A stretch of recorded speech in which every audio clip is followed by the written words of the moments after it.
You're listening to BVRN, the Black Vault Radio Network.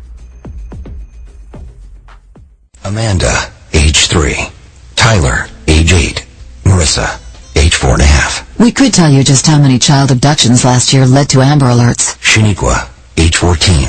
Ryan, age 9. But this isn't about cold statistics. It's about saving kids. Terrell and Jamal, age 6 months. Please go to wirelessamberAlerts.org. Sign up to get free Amber Alert text messages on your cell phone. When an Amber Alert is issued in the areas you've chosen, you'll receive a free text message. If you spot the vehicle, the suspect, or the child described in the alert, call 911. Sign up today for free at wirelessamberAlerts.org. You can imagine what the family of an abducted child is feeling. Alexander, age 7. If you actually did help save that child, just imagine what that would feel like. WirelessAmberAlerts.org. A child is calling for help. This message brought to you by the Wireless Foundation, the U.S. Department of Justice, the National Center for Missing and Exploited Children, and the Ad Council. This is the Para-X Radio Network. The views expressed and the opinions given by the individual host and their guests do not necessarily reflect those of Para-X, its affiliates, or its sponsors.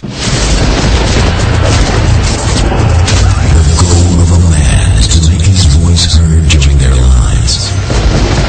Only in death can man's voice be truly silenced. Or is it? There exists a place we go when we leave this earth. A place where our voice can never be silenced. The place exists in the paranormal universe, and it remains separated from the reality of the living.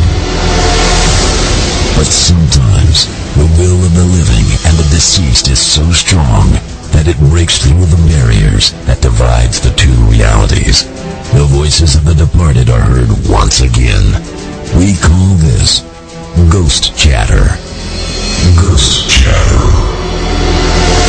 Now your host, Jimmy Morris.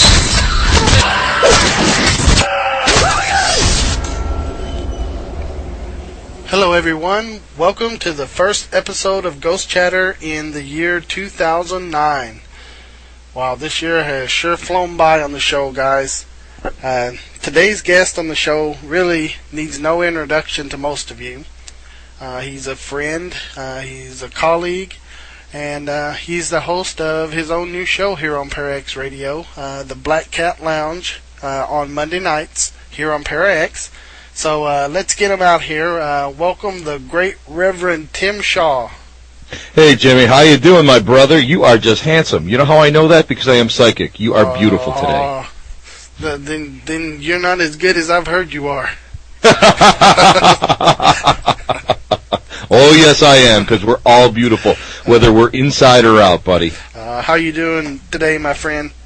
I can't complain. Everything is good. We're getting a little bit of a sleet storm up here. So last time, if memory serves me correct, you couldn't get on because of the storms your way. Well, we're kind of lucky because we had a little thaw. We had our January thaw that hit us early, and so none of our lines are down anymore.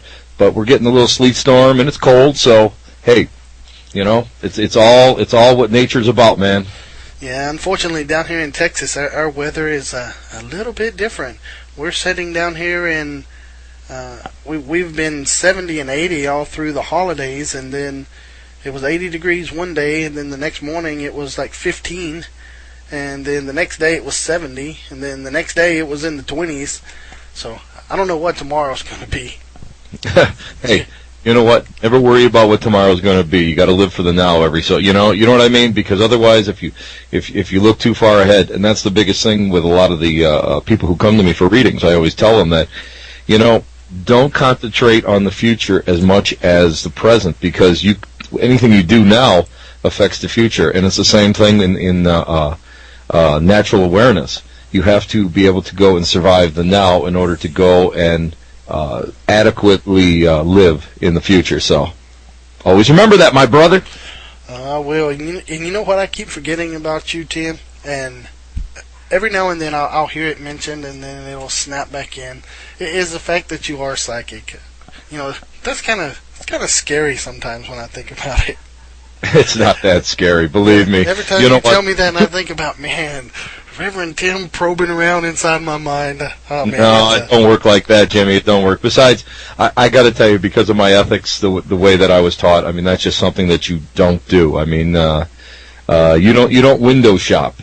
You know, I turn it on and I focus it when I do my readings, and otherwise, no, I don't. It's just something that it's sort of an invasion of privacy, Jimmy, and. You know, some people like to do it, and quite frankly, not to be funny, but dude, I got my own problems. I don't want to take on yours while I'm out there. Yeah. You know what I mean?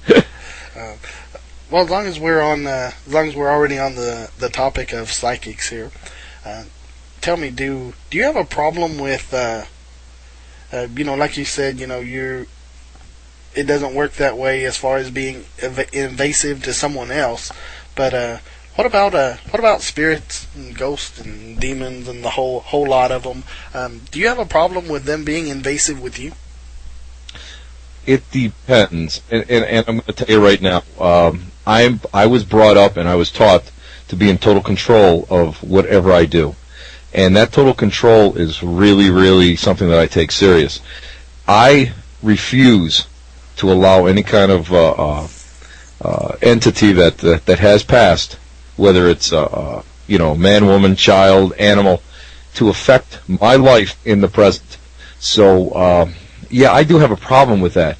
Just as I would have a problem with a fellow psychic who would try, or a fellow medium who would try to go and read me without my permission, because I believe that common respect on both sides is the foundation, is actually the building blocks of true communication, and that's how we're going to go and bring forth some kind of evidence that will be able to go and prove the continuity of life, rather than going and kind of poking the devil with a stick, if you know what I mean. I hear you.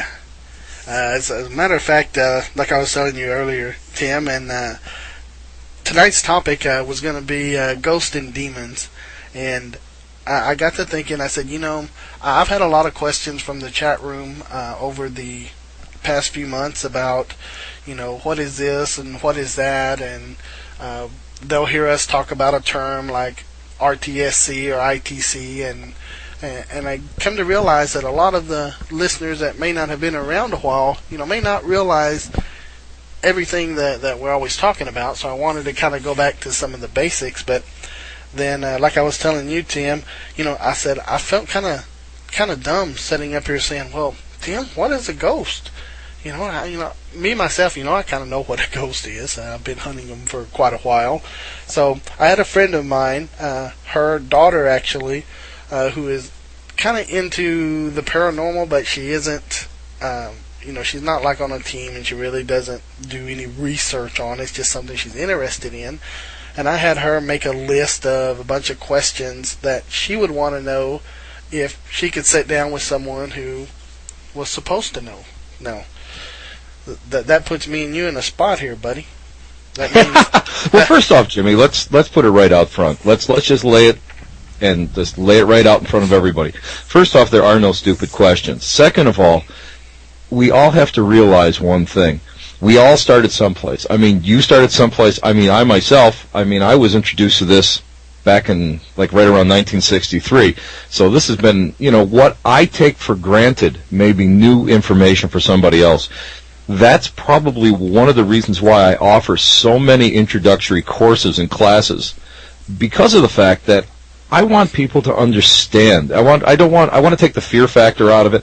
And I want people to just understand and treat the way we work with spirits just like I do. And what people don't realize is when they hear that you're a psychic or a medium or a spiritualist minister or whatever, a card reader, whatever, automatically there's a fear factor sometimes that comes into it. And I was brought up not to fear any of these people, because we're just normal people.